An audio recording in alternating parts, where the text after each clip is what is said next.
원래는 우리 하나님을 예배하는 자들 시리즈를 하고 있었는데요. 월요일부터 금요일까지 고난주간 기도할 때 기도라는 제목으로 우리가 기도를 한번 살펴볼까 해요. 그래서 이번 주만 기도에 대해서 함께 살펴보고 생각하는 시간을 좀 가졌으면 좋겠습니다. 왜 기도해야 될까? 하나님은 우리의 필요와 우리의 상황, 우리의 모든 것들을 다 알고 계신다고 하는데 꼭 기도가 필요할까? 하나님 왜 기도하라 하실까? 기도해야 되는 이유가 무엇일까? 함께 생각해 보는 시간을 갖도록 할게요. 여러분, 기도는요, 우리의 신앙생활에서 가장 중요한 핵심 중에 하나입니다. 기도는 우리 개신교, 기독교만 갖고 있는 것이 아니고요, 모든 종교에 다 기도가 있습니다. 그만큼 중요하다는 것이겠죠. 개신교, 기독교, 우리 교회에도 기도만큼 중요한 신앙생활이 없을 정도로 기도는 굉장히 중요해요. 근데 이 중요한 기도가 많이 그동안 오해되어 왔습니다. 기도가 대체 무엇인가? 기도의 정의. 어떤 분들은 무엇을 얻고자 하여 하나님을 설득하는 과정, 하나님께 무엇을 얻기 위해서 하나님 앞에 끈질기게 귀찮게 졸라대는, 그래서 하나님을 설복시키는, 그래서 얻는 것, 그렇게 얘기하는 분들이 있거든요. 전혀 그렇지 않습니다. 기도는 간절하게 간이 저릴 정도로 기도하면 하나님께서 우리의 정성에 감동하셔가지고 하나님께서 우리에게 원하시는 것을 준다. 그것도 기도에 대한 오해입니다. 왜 이런 오해가 나왔냐면요, 성경 구절 때문에 그래요. 여러분 잘 아는 구절들입니다. 또 내가 너에게 이르노니 구하라, 그러면 주실 것이요, 찾으라, 그러면 찾아낼 것이고, 문을 두드려라, 그러면 너에게 열릴 것이라. 너무 유명한 본문 아니겠습니까? 구하는 자마다, 찾는 이마다, 두드리는 이마다 응답받는다고 하는 거예요. 그래서 열심히 구하고 열심히 찾고 간절하게 부르짖으라는 것입니다. 근데요, 이 본문이 바로 앞절에 연결되어 있는 것 때문에 또 오해가 된 거예요. 그 앞절에 누가복음 11장 9절 10절이 아니라 바로 8절에 어떤 본문이 있냐면, 내가 너에게 말하노니 비록 벗됨으로 인하여서는 일어나서 주지 아니할지라도 간청함, 간절히 요청함, 간청함을 인하여 하나님께서 일어나 요구대로 줄 것이다. 그러므로 기도는 간절하게 간청하고 요청해야 된다. 구하고 찾고 두드려야 된다. 이렇게 말하게 되는 것이거든요. 과연 그럴까요? 기도가 그런 것일까요? 이렇게 말하게 되면요, 또 이런 반론이 생기게 돼요. 목사님, 아니 하나님께서는 우리가 기도하기 전에 우리의 필요를 다 알고 계신다고 하지 않았어요? 하나님은 무엇을 먹을까, 무엇을 마실까, 무엇을 입을까 염려하지 말아라, 이 모든 것이 너에게 있어야 할 줄을 다 아신다고 했는데 왜 기도를 해야 되나요? 이런 질문이 생기지 않겠습니까? 너희는 이방인처럼 기도하지 말라는 거예요. 이방인들은 향방 없이 알지 못하는 대상한테 기도하지만 하나님 아버지는 구하기 전에, 기도하기 전에 우리에게 있어야 될 필요를 다 하신다는 거거든요. 먹을 것, 입을 것, 쓸 것 다 하신다는 거예요. 그런데 왜 우리가 기도를 해야 될까요? 그래서 이런 양극의 오해들이 생기게 되어 있거든요. 그러므로 여러분, 오늘 이 시간에는 대체 우리가 왜 기도해야 되는 것인지, 하나님께서 왜 기도하라고 하시는 것인지, 기도가 대체 무엇인지 이해하시는 시간이 되시면 좋겠어요. 기도와 관련돼서요, 여러 비유와 가르침들이 있지만 오늘 제가 소개할 떡 세 덩이 빌리러 온 친구, 이 비유는 짧지만 굉장히 중요한 가르침을 주는 비유입니다. 이 비유에 대해서 한번 생각해 볼까요? 예수께서 말씀하셨어요. 자, 어떤 한 마을에 한 친구가 있었다. 근데 밤중에 어떤 한 친구가 이 친구를 찾아왔어. 근데 밤중에 찾아왔는데 이 친구에게 먹을 것, 줄 것이 없기 때문에 난처한 경우가 됐다. 그래서 이 친구가 자기에게는 먹을 것이 없기 때문에 또 다른 친구, 조금 더 가질 것 같은 친구한테 떡 세 덩이 빌리러 갔어. 줄 것이 없기 때문에.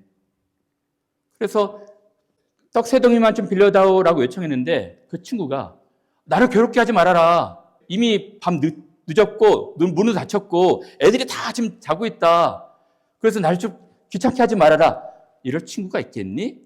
라고 말씀하신 거예요. 이게 기도의 비유거든요. 우리는 밤중에 찾아온 친구, 떡 세 덩이 빌리러 온 친구의 비유에서 예수께서 말씀하시고자 하는 의도를 잘 모를 때가 많아요. 그래서 오늘은 이 비유가 예수님께서 정말 말하고 싶어하는 그 의도를 쫓아가면서 이 비유를 이해해 보도록 하겠습니다. 자, 보십시오. 예수께서 말씀하셨어요. 의도적으로 밤중이라는 시간을 설정해 놓으셨습니다. 또 이르시되 너희 중에 누가 벗이 있는데 그 벗이 밤중에 찾아왔다는 거예요. 우리가 봤을 때는 좀 결례 아닌가? 좀 무례한 것 아닌가? 라고 생각할 수 있겠죠. 유대인들의 관점 보면요. 유대인들은요, 고대 근동의 사람들은 밤중에 여행하지 않습니다.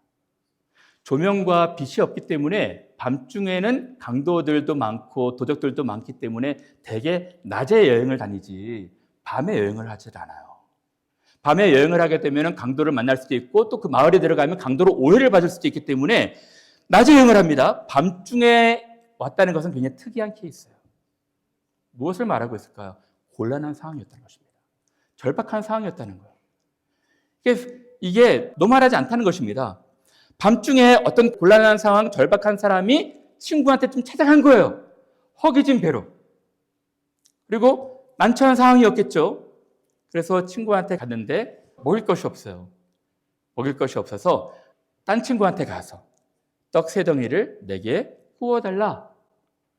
아니, 우리가 볼 때는 너무 이상한 게요. 자기가 없으면 그냥 굶으면 되는 것이지, 그 밤중에, 한밤중에 친구 집에 가가지고 애들 다 자고, 가축들도 다 자고 있는데 깨워가지고 떡 3덩이 빌려달라. 이것도 좀 이상하지 않습니까? 유대인들의 관점에서는 이상한 것이 아니에요. 유대인들은요, 친족 공동체, 시족 공동체, 또 혈연 공동체, 한 유기적인 친구 관계, 이게 끈끈하게 있기 때문에 자기에게 먹을 것이 없으면 동네에 찾아온 손님에게, 다른 이웃에게, 친구에게 물어보는 것이 이상한 것이 문화가 아닙니다. 그래서 예수님께서 이렇게 말씀하신 거예요. 그가, 그 집안에 있는 사람이 대답하여 이르되 나를 괴롭게 하지 말아라. 문이 이미 닫혔고 아이들이 나와 함께 침실에 누웠으니 일어나 내게 줄 수가 없노라 하겠느냐. 이 말은 무슨 말이죠? 그럴 수 없다는 것이죠. 왜? 친구니까. 유대 근동, 이 고대 이스라엘의 친구 개념입니다. 그렇게 할 수 없다는 거예요. 그가 그렇게 말할 수 있겠느냐? 유대인들의 가옥 구조를 보면요, 가축들도 지하에서 잡니다. 누가 도적대가 갖고 갈까봐 자기 지하에 가축 구유가 있어요. 구유가 있고 가옥 구조가 통으로 되어 있어가지고 아이들 거실에서 자고 뭐 다음 방에서 문이 다 있는 것이 아니거든요. 그러니까 밤중에 누가 오면은 가축들도 깨고 애들도 깨고 다 깨는 거예요. 그런 상황이라 할지라도 친구니까 이렇게 말할 수 없다는 것입니다. 예수님의 이 반어법이 계속 진행이 되거든요. 이런 겁니다.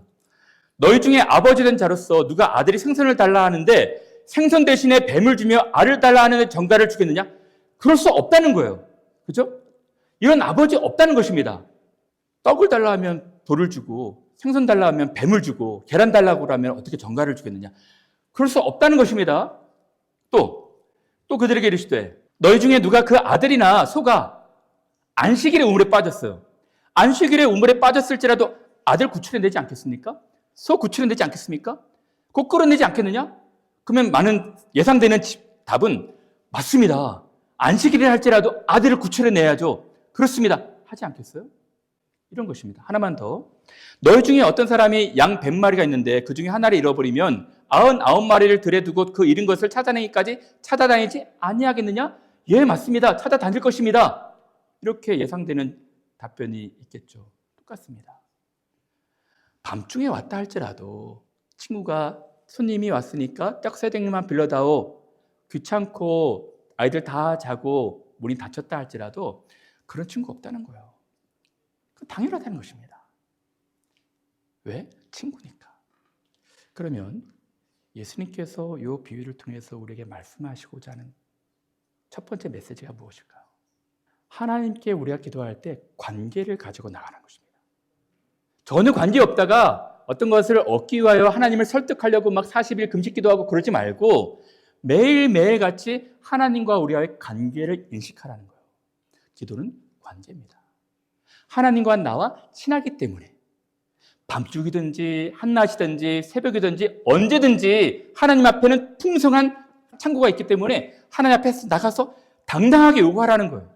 친구니까. 이게 굉장히 중요합니다. 기도의 첫 번째 가르침은 관계를 인식하라는 거예요. 하나님은 우리의 기도를 들을 친밀한 분이라는 것입니다. 두 번째, 떡새덩이 빌리러 온 친구 비유를 통해서 우리에게 또 말씀해주고자 하는 메시지가 하나 있습니다. 그 다음 구절입니다. 8절에 보시면 내가 너에게 말하노니 비록 벗됨으로 인하여서는 일어나서 주지 아니할지라도 그 간청함이 인하여 일어나 요구대로 주리라. 요 8절 때문에 크게 오해가 된 거예요. 특히 간청함, 이것이 치명적으로 오역이 되어 버렸습니다. 그래서 여러분 대부분의 성경을 보면요, 귀찮게 졸라됨, 끈질기게 끈덕지게 졸라됨, 그렇게 번역이 되어 있거든요.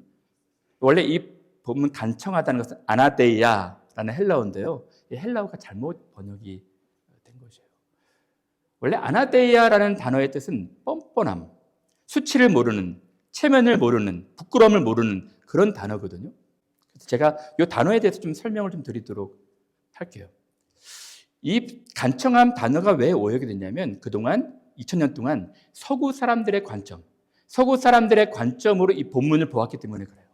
유대인들 고대 근동 성경의 관점이 아닌 서구 사람들의 관점으로 그래, 누가 봐도 이건 결례다, 누가 봐도 이건 무리한 케이스다, 밤중에 찾아온 것도 이상한 것이고 자기가 떡새덩이가 없다고 해서 밤중에 애들 다 자는데 문 쾅쾅 두드리는 것도 무례한 것이다. 그래서 이 간청함을 그래도 끈질기게 졸라댐, 끈덕지게 그 요청함, 그렇게 번역을 한 것이었거든요. 근데 여러분, 예수님께서 말씀하고자 하는 의도는 이거예요. 아니, 누가 밤중에 와서 떡새덩이를 내가 손님 맞이하기 때문에 빌려다오 하면 친구니까 빌려줘야 된다는 것입니다. 그런데 아주 나쁜 친구가 있을 수 있잖아요. 아주 친구 중에서도 자기만 아는 이기적인 친구가 있을 수 있잖아요. 나는 버시긴 하지만, 친구긴 하지만 주고 싶지 않아, 이런 친구도 있다는 것입니다. 근데 이런 친구를 할지라도 그 간청함을 인하여 일어나 요구대로 줄 것이다. 그럼 간청함, 아나데이아가 어떻게 번역이 돼야 되냐면요, 유대인들 관점으로 보면 수치 문화예요. 무슨 말이냐면 자기 친구가 아니고 자기 손님이 아니라 할지라도 외부에서 온 사람은 따뜻하게, 나그네는 따뜻하게 맞이하는 문화가 있습니다. 이 사람은 한 개인과 한 가족의 손님이 아니라 온 공동체, 마을, 온 동네의 손님인 거예요. 그래서 이 손님을 잘 맞이하지 않으면 아침에 온 동네가 부끄러워진 것입니다. 온 동네, 온 마을이 누가 밤중에 누가 왔는데 누가 대접을 잘 못했대, 온 동네가 수치스러워지는 거예요. 아나데이아. 그래가지고 그 사람, 그 밤중에 귀찮다고 해서 나오지 않은 사람이 굉장히 뻔뻔스럽고 체면 없고 얌체가 되는 것입니다. 여러분, 제가 그 요새 영화인데도 불구하고요, 요새 영화인데도 어떤 아랍에 있는 지방의 한 마을에 그 미군들이 대여섯 명이 실화를 바탕으로 제작된 영화를 하거든요. 부상을 당해가지고 숨어들었는데 그 아랍에 있는 한 마을이 미군을 자기 손님이라고 해서 끝까지 보호해 주더라고요. 탈레반이 나중에 와가지고 그 마을 사람들도 막 다 살육하는데도 불구하고 내어주질 않아요. 이게 아직도 남아있는 아랍의 손님 접대 환대 문화입니다. 수치 문화. 근데 여러분, 유대인들 문화뿐만 아니라 성경이 그렇게 가르치고 있습니다. 성경이 뭐라 가르치고 있을까요? 너희는 나그네를 사랑하라. 너희도 애굽 땅에서 나그네 되었기 때문에 너희들도 나그네에 대해서 접대를 잘해야 된다. 나그네가 오면은 너희들이 하나님이 보내신 손님처럼 해가지고 잘 환대해라. 고아와 과부와 특히 나그네들이 오면 와서 먹고 배부르게 하라. 그리고 따뜻하게 환대한 뒤에 돌려보내라. 그러면 너에게 하나님께서 복을 주실 것이다. 이게 계속 구약에서 내려오는 하나님의 법이었어요. 이것이 신약에도 발견되죠. 신약에 뭐라 말합니까? 손님 대접하기를 잊지 말아라. 이로써 부지 중에 천사들을 대접한 이들이 있느니라. 누구죠? 아브라함이었겠죠. 아브라함이 길 가는 3명의 사람들을 따뜻하게 극진하게 맞이하지 않습니까?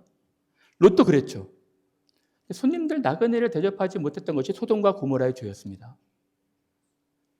성경은요, 나그네들, 이렇게 객들 따뜻하게 대접하라고 말하고 있어요. 심지어는 디모데전서 또 디도서에는 감독, 목회자의 자격 조건 중에 하나가 나그네 대접하는 것입니다. 감동은 책망할 것이 없고 한 아내의 남편이 되고 절제하고 근신하고 아담하고 나그네를 잘 대접하고 가르치기를 잘하고. 우리는 이민 유학교회잖아요. 유동인구가 많아요. 나그네처럼 들어오시고 나가시는 분들이 많은데 우리 교회를 찾는 사가족들 잠깐 계시는 분들한테도 친절하게 따뜻하게 환대하는, 제가 그거 굉장히 강조하지 않습니까? 여기에서 다 비롯이 된 거예요. 하나님은 우리를 찾는 나그네들 잘 대접하라는 것입니다. 심지어는요, 나그네 대접하지 않은 것이 천국과 지옥 갈림길에서 지옥으로 가는 원인이 될 수도 있습니다.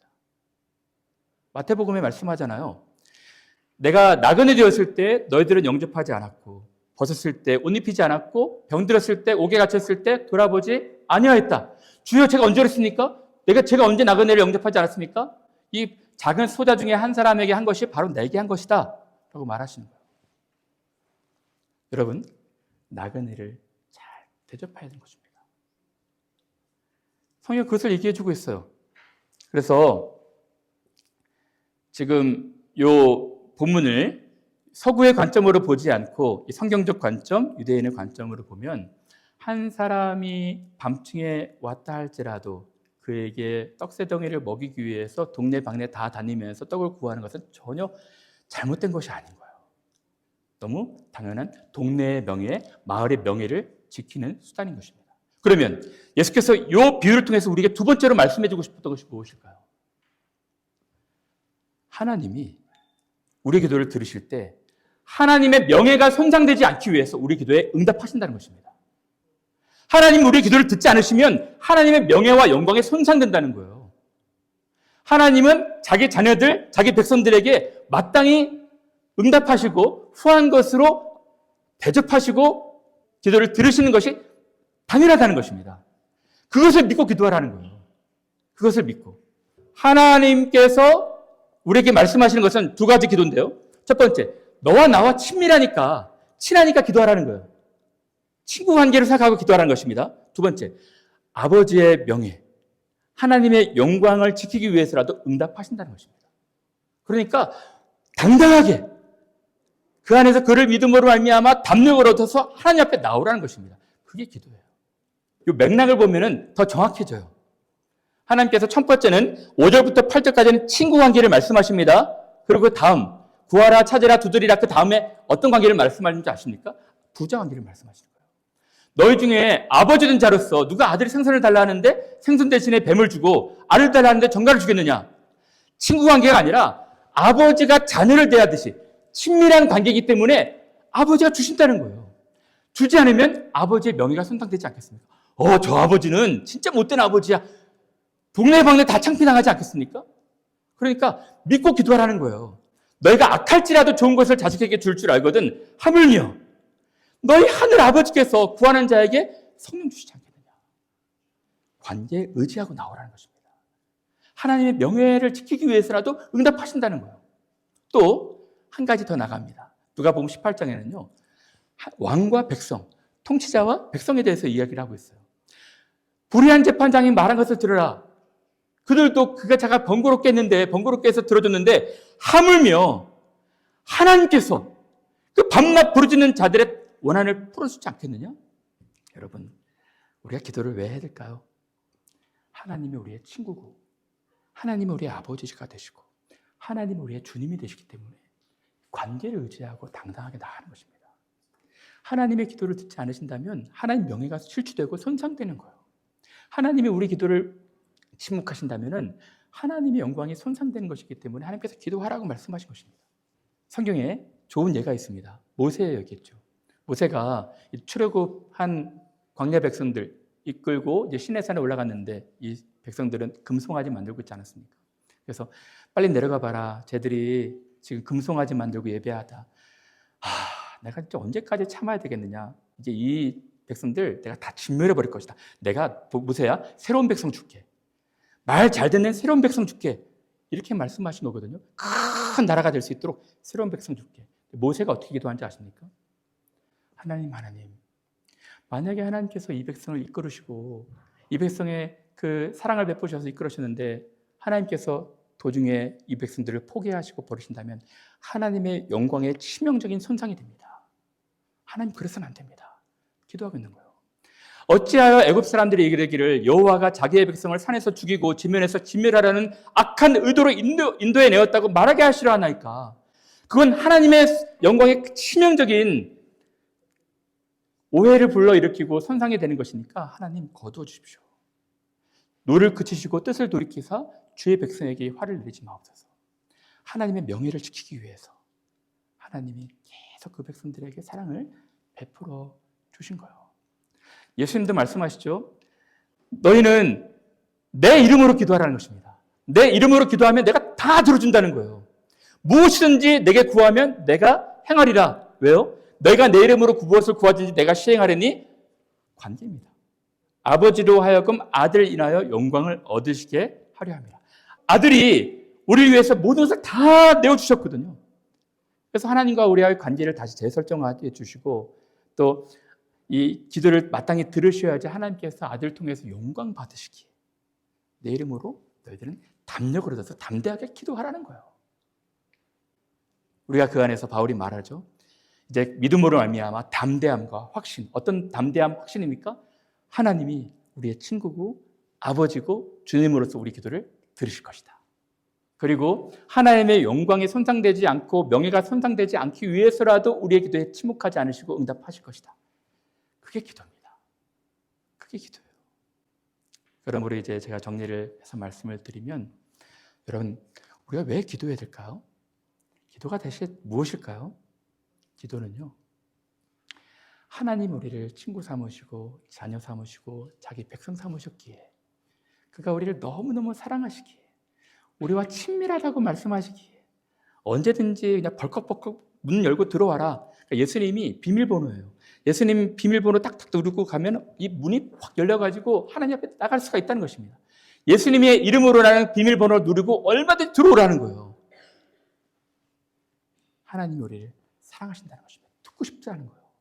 귀 기울여서 듣고 싶다는 거예요. 여러분, 하나님이 이스라엘 백성들이 정말 말을 많이 안 들었죠. 그래서 막 포로 끌려가고 막 그랬지 않습니까? 근데 이렇게 이야기를 해요. 너희들이 그런 백성들이 할지라도 제발 축 처져서 지내지 말아라.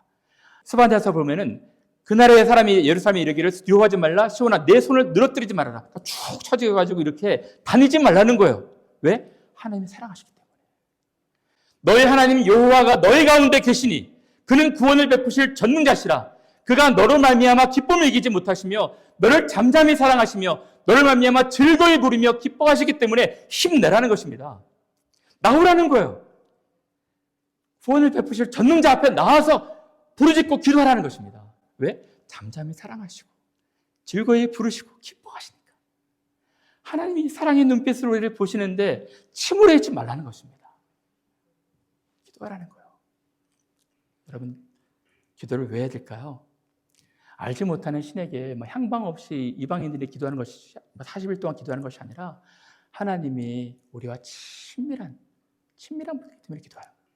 다시 말하면 기도는 친해지기 위해서 기도하는 거예요.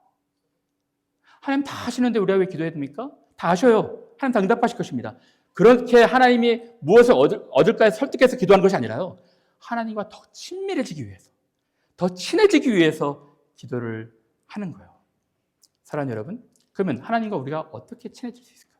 예수께서 우리를 종이라 말씀하지 않으시고 너희를 친구라 말씀하셨거든요. 예수는 우리를 친구처럼 대하신다는 거예요. 그러면 예수님과 더 친해지기 위해서, 더 친밀해지기 위해서 친해지기 위한 방법 무엇이 있을까요?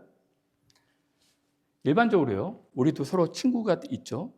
친구들하고 더 친해지기 위해서 어떻게 해야 됩니까? 속마음을 털어놔야 돼요.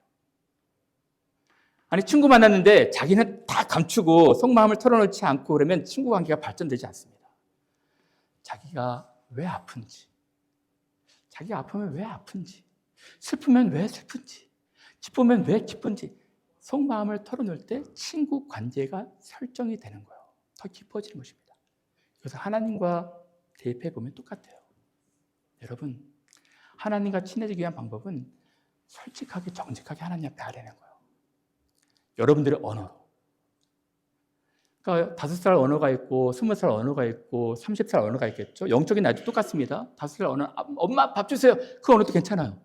그러면 20살 아이가 엄마 밥 주세요. 이러면 안 되잖아요. 20살에 맞는 언어로, 더 깊어지는 언어로 속마음 털어놓고, 아프면 아프다고 하고 기쁘면 기쁘다고 하고, 그러면 친해지는 것입니다. 그러므로 여러분들이 시간을 많이 들여야 돼요. 여러분 친구랑 친해지기 위해서 어떻게 해야 됩니까? 두 번째로 자주 만나야 돼요. 자주 만나야 되지 않습니까? 한 1년, 5년, 10년 동안 안 만나면 사실 친해지기가 어렵잖아요. 물론 통화를 오래 하면 되겠죠. 자주 만나고 자주 얘기하고 자주 대화해야 돼요. 기도는 대화라고 말하잖아요. 기도하지 않으면 절대로 친해지질 않아요. 아니, 어떤 친구랑 자주 만나서 차도 마시고 얘기도 하고 놀러 다니기도 하고 그래야 되지 않겠습니까? 그러면 여러분들이 하나님과 친하다고 생각하지 못하는 이유는 자주 만나지 않기 때문에 그래요.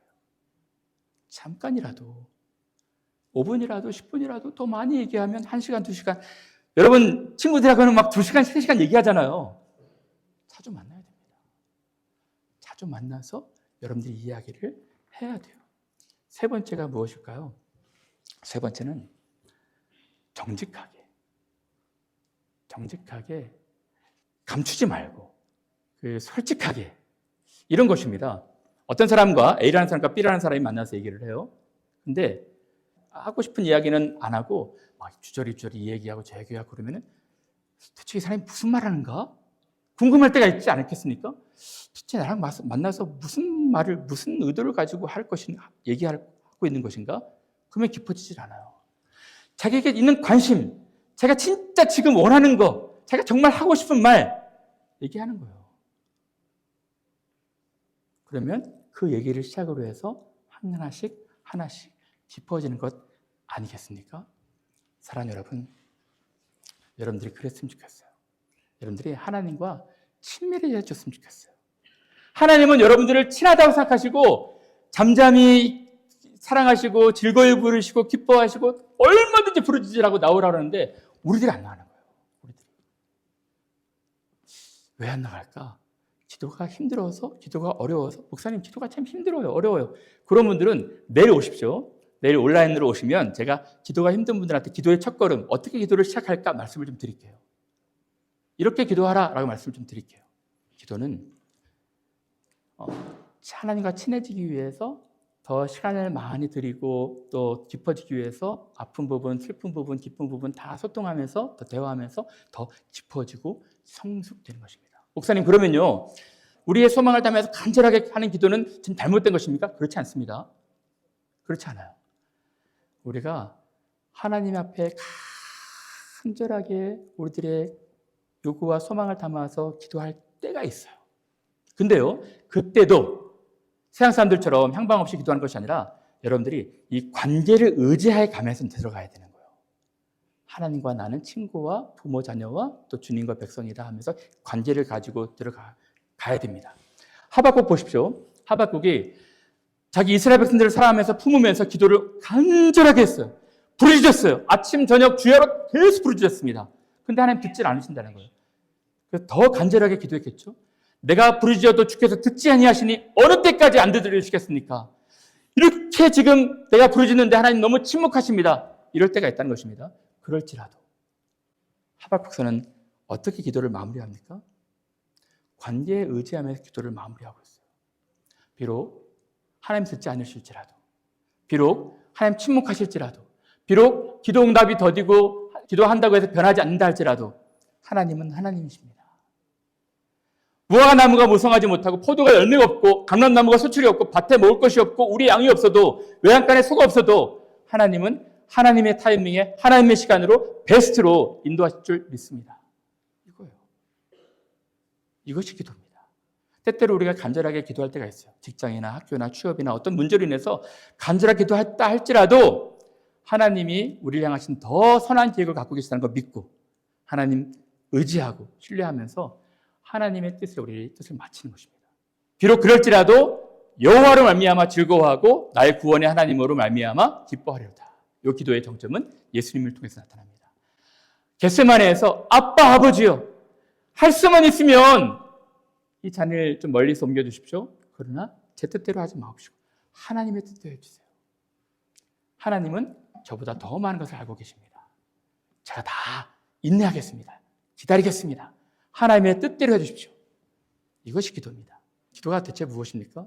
기도는 우리가 무엇을 얻으려고 설득해서 하나님 앞에 막 이렇게 신걸음 올려가지고 정성 감동 감화시켜가지고 이렇게 나가는 것이 아니라 하나님과의 관계를 먼저 깊이 묵상하는 것입니다. 하나님은 친구니까 들어줄 거다. 내가 아빠니까 들어줄 거다. 그리고 내가 하물며 저런 사람들도 저러는데 내가 주이기 때문에 당연히 들어줄 것이다. 이렇게 말씀하시는 거예요. 그 관계를 믿고 의지하고 나갔으면 좋겠어요. 그리고 여러분들이 더 친해졌으면 좋겠어요. 하나님과. 더 많은 시간, 더 많은 어떤 대화, 더 많이 이렇게 하나님과 소통하면서 하나님과 더 친해지고 때때로는 여러분 뜻이 아닐지라도 하나님 뜻을 의지하면서 전폭적으로 신뢰하면서 더 기도에 깊어지는 우리 교회가 되기를 간절히